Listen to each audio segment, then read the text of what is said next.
So, hi there boys and girls, and welcome back to the channel. Slightly different video this time.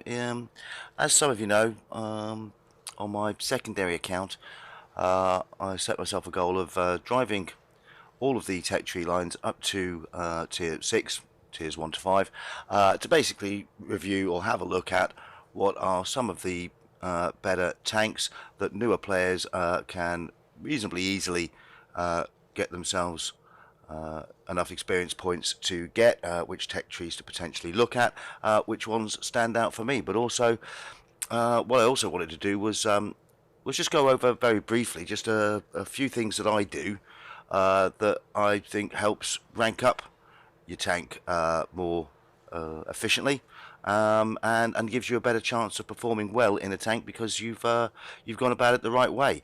And what I mean by that is effectively just have a little bit of patience. I mean, a lot of people drive lines very aggressively. They just hit battle as quickly as they can just to try and get the XP to go up to the next tank instead of necessarily thinking about how to drive the tank that they're in. I was certainly guilty of that the first time I started playing several years ago, and it is something that I think a lot of players do. Whereas if you're just a little bit more patient about it, you build up your tanks slowly but efficiently, you'll actually find you'll probably rank up quicker, and you'll certainly improve your win rate because you won't be driving tanks that are not at their fullest potential. So one of the things I mean is there's just a couple of things to consider when you are ranking up and you do want to get your next tank. I mean, one of the things that I would generally always suggest is not only do you make sure you've got the experience points to research the tank and the credits to buy the tank, also make sure you've got at least half as many credits again in your account so that you can begin to fill up the equipment slots. Put equipment slots in the tank rather than earn the money with the tank to fill the slots. That way you're driving it at its best rather than it still needs improving. It just gives you a better chance of performing well in the tank. The same thing goes for upgrading the modules on your tank. Now, I bought this Comet 3 or 4 days ago, I think. I still haven't played the tank yet because I was waiting until I had enough free experience points to put all the top modules on the tank. Until that was done, I wasn't going to drive it, and once I've got the top modules fitted to the tank, I then look to start filling the equipment slots, and I build up my credits to fill up my equipment slots, which I'm doing here, as you can see. And until I've got at least sort of the first 7 slots filled, you can normally get away with not filling the last 2 if you don't really want to, and they are expensive modules.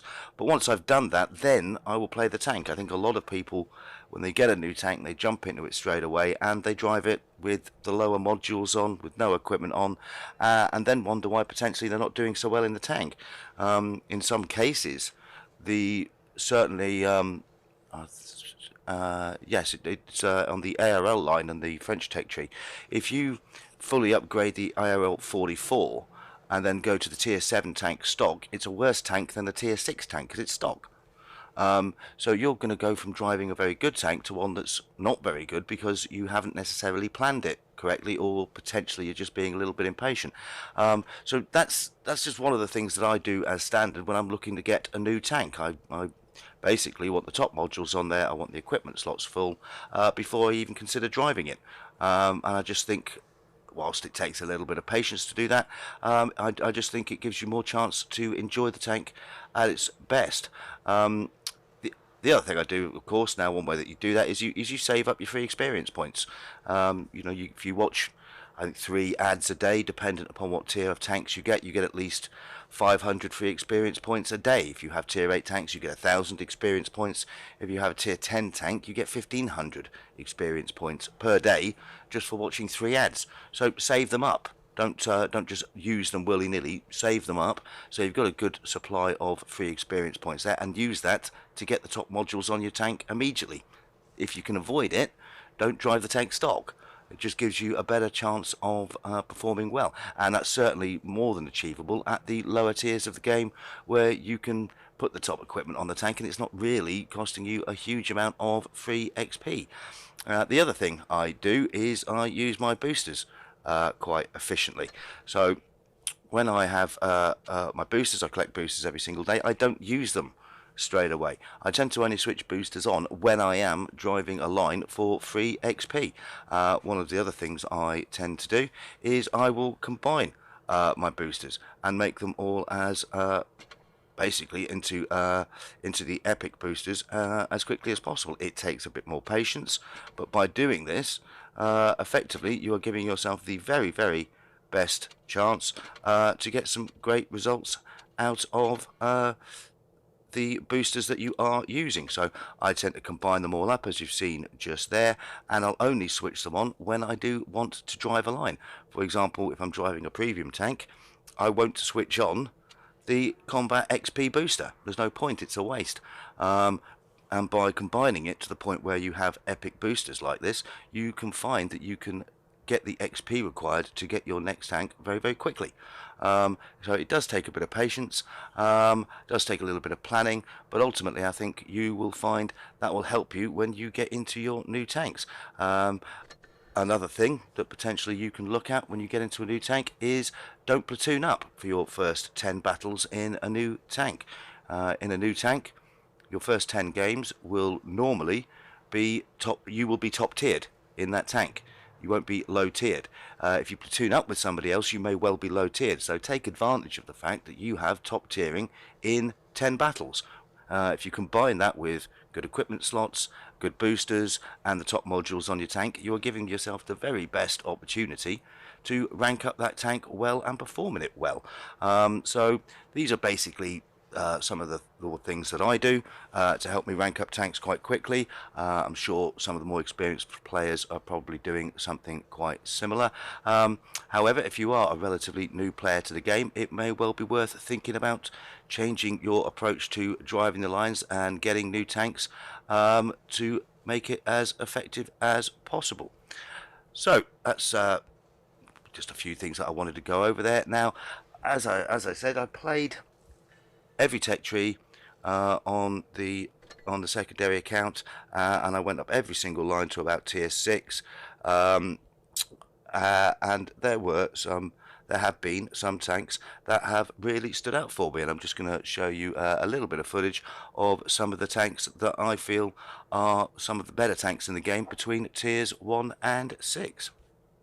So we're going to start off first with some light tanks, and one of the earlier ones that you're going to come into the game is the M5 Stuart Tier 3 American.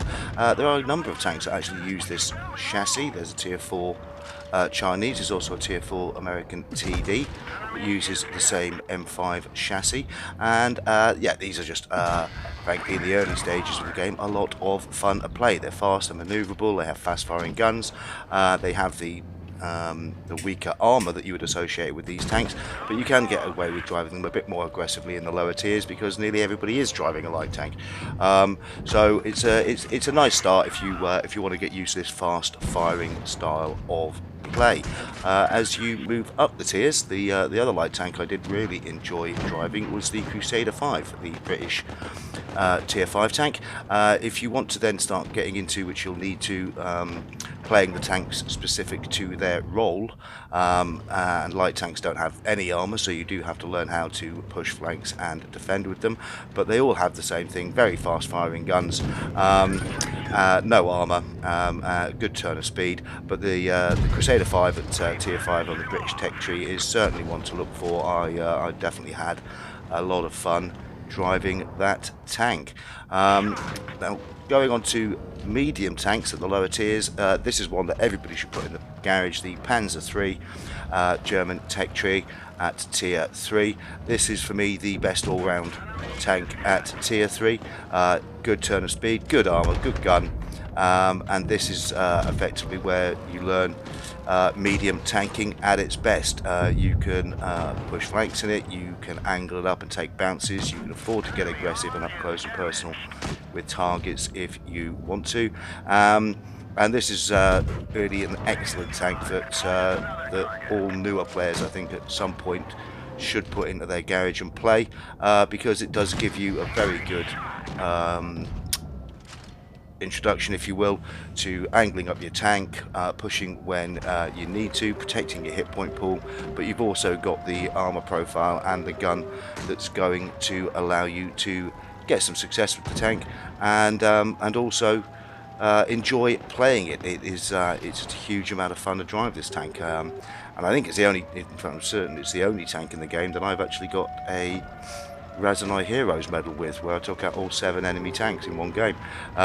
So obviously I quite enjoy it, but as you can see, I mean, it's effective in an up close and personal brawl. It can move to flanks quickly, and if you angle it, you do have the armor to take some bounces, and you can just be very effective across many different areas of the battlefield in this tank, and you'll certainly see a lot of people driving them at tier 3, but certainly one I think that newer players should at some point spend a bit of time playing, just to get used to this style of tanking. The other medium tank I really did enjoy playing, this is at tier 5, the STRV 42 on the Pan-European line, and again very, very similar. You're just going up to tier 5, but a good armor profile if it's angled, taking a couple of bounces there, and again it's one that you can, it's got a good turn of speed, it does have a good gun, a relatively good fast reload as well, and is basically a tier 5 version of much of the same principles we were discussing with the Panzer III, but certainly a fun tank to drive, and one that was new to me, coming back to the game after a break, and one that I did enjoy driving, so potentially have a look at checking this one out at some point also. Now we're getting into tank destroyers. Now, you don't get many tank destroyers in the early tiers of the game. You can go up the German line with the Hetzer at tier 4. There are some that you can do on the British line with the Electo. You also have some of the French. There are tier 4 tank destroyers out there. This for me was the one that I think is probably a good one for people to start playing with if playing tank destroyers is something that you wish to get into, which, even if it isn't particularly your style of play, which certainly isn't mine, is something that everybody, even at the lower tiers, should need, or certainly needs to appreciate, purely and simply because you want to know what the enemy tank destroyers are doing when you're coming up against them, and this for me sort of summed up probably the best way to start and get used to the different tactics and different strategies involved when driving tank destroyers. It's exactly what you would expect it to be. It's got a powerful gun. This one actually has a reasonable turn of speed, but as you would expect, absolutely no armor. But will certainly give you a good introduction into this style of play and what is required if you're going to get into playing TDs. This is the Su-85 on the Russian line, and yeah, it's TDs aren't necessarily a part of the game that I hugely enjoy, but I do have to say that I had a little bit of fun playing with this one, and I think if you're going to get into this style of play, this would be a pretty good start for you. I think I have a reasonable game in this one. I think I take a couple of kills, yeah, it's. There are others who may prefer going up the German tech tree line for TDs. Some will go Russian, but yeah, not a bad start to the line if this is a style of play that you want to develop. When it comes to heavy tanks, there were 2 absolutely outstanding tanks that I was new to both of them, but I really enjoyed playing, and this is the first one, the T1 Heavy on the American tech tree at tier 5. If this thing's angled up, and you can see there's an enemy T1 that I'm squaring off to here, if this is angled up, it has absolutely troll armor at the front. If you angle this thing up, you can get into brawls with it. You can effectively even bully other tanks, because a lot of tanks are going to find it very difficult to penetrate your frontal armor, even if they're loading up with premium ammunition. And in this kind of situation where you can get it hull down, you can give yourself a bit of cover. You can see from the armor profile I'm looking at there, these things can be very, very difficult to penetrate. So keep your sides angled up and covered, so you're not making it easy for the other guys to get a penetration on you, and push when you get the opportunity to push, because it does actually have a relatively good fast reloading gun. And this is certainly one that you can have a huge amount of fun with, and one that I definitely really did enjoy playing. And this is a tank I still jump into if I just fancy a little bit of fun. It is a good fun tank to drive, this one, and as you can see by the armor profile, you can afford to potentially be quite aggressive with this tank. So certainly one that I would look for on the American Tech Tree line if you're going to get into heavy tanking. I had a huge amount of fun playing in this tank. The other one that I was very pleasantly surprised to play was this, the BDR G1B, again at tier 5, on the French Tech Tree line. Similar to a certain extent to the T1 in that it has a very, very good armor profile if angled up. It has a slower reloading gun. You can actually mount a tier 7 gun on this thing, so it deals out a high amount of alpha, but it does have a longer reload, and the dispersion on the aiming circle is not as good as it is on the T1 heavy. So certainly a slightly different style of play for heavy tanking, to be sure, but one that again I did really enjoy playing. It gives you the opportunity to learn to keep your tank angled, to do your best to give yourself the opportunity to bounce shots whilst you're waiting for what can be at times a relatively long reload at this tier. And again, it's just a very good tank for an introduction to this style of play at the lower tiers. Now, the one thing that I must admit I found the best part of going back and driving all of the tanks through the lower tiers was driving the Pan-European line. The Pan-European line didn't exist when I was playing the game before I took a break. So all of the tanks on this line were completely new to me when I came back to the game, and I have to say I've now driven up the entire line, and I have to say there isn't a bad tank on it. They're all absolutely fantastic. I've enjoyed playing the tanks that much. I haven't even sold off any of the tanks that I've gained driving up the whole line, and I've recently driven the line up to tier 10 and got the Pajero 65, and just about every tank on this line is a good tank, and they're just huge amounts of fun to play. They're all medium tanks. The Pan-European line doesn't split off into various different types, but every single tank on this line is absolutely fantastic. A couple do stand out. The P43 BIS at tier 6 is a brilliant tank, high alpha gun for a medium tank, good armor if angled, and that is an excellent tank. And of course, when you get up to tier 8 on this line, you start getting to the auto reloading guns, which are just fantastic to play. It's possible to put up some very, very big damage numbers with that type of gun. This is a game at one of the lower tiers. This is in the Largo, the tier 4 Pan-European. This is a game from Frost 136 from the GTC. He has an absolutely outstanding game in this tank. I think it was me that was platooned up with him in this game, and I don't think I do very well in this one actually, but Frost had an excellent game, so I wanted to feature the entirety of his game. And yeah, certainly I would recommend anybody who, especially if you do enjoy medium tanks and the role that they play within the wider strategy of the game, I would certainly recommend going up the Pan-European line. As I've said, there just isn't, for me, there just isn't a bad tank in it, and it was just a huge amount of fun going up the line. I know sometimes we all find grinding up lines to get to the higher tiers can be a very tedious, sometimes frustrating process. I can honestly say that I actually enjoyed going up this line because there simply wasn't a bad tank on it. Every single time I got a new tank, I was just enjoying being in that tank.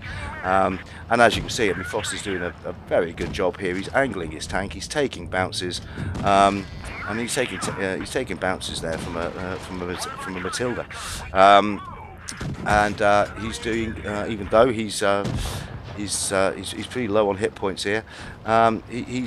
He really is looking after his tank and just making sure that he's doing his very best to keep the gun in the game. He's already up to over 1200 damage in this game.